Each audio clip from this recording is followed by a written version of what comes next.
பார்க்கிறோம். கர்த்தராகிய தேவன் மனிதனை படைக்கும் போது ஒரு மகிமையின் சரீரத்தோடு தான் படைத்தார். அவர்களுக்கு இன்னைக்கு நம்ம போட்டுட்டு நிற்கிறோம் ட்ரெஸ் எல்லாம்.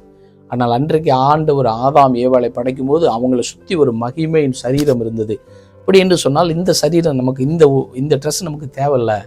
இது இல்லாமலேயே தேவனுடைய பிரசன்னம், தேவ மகிமை ஒரு மேகத்தை போன்ற ஒரு மனிதனை மூடிக்கொண்டிருந்தது.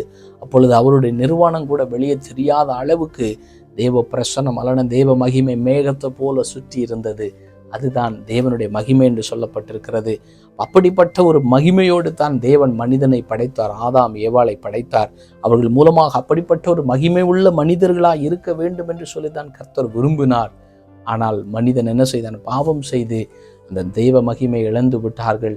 இப்படியே விட்டுவிடக் கூடாது என்பதற்காக மறுபடியும் அந்த மகிமையை கொடுக்க வேண்டும் என்பதற்காகத்தான் ஆண்டவராகிய தேவன் என்ன செய்தார்? இயேசு கிறிஸ்துவாய் உலகத்தில் வந்து அவர் உங்களுக்காக எனக்காக இரத்தம் சிந்தி மறுபடியும் மகிமையின் சரீரத்தை தரும்படிக்காகத்தான் உங்களுக்கு எனக்கு ஒரு ரட்சிப்பை கொடுத்தார்.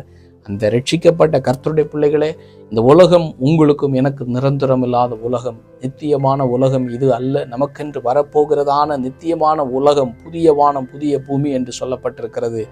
அப்படிப்பட்ட அந்த புதிய வானம் புதிய பூமியில அதே இழந்த மகிமையின் சரீரத்தை மறுபடியுமாக நீங்களும் நானும் பெற்று மகிமையோடு தேவனோடு முகமுகமாய் உலாவி கொஞ்சி குழாவி ஆண்டவரோடு வாழ போகிறோம்.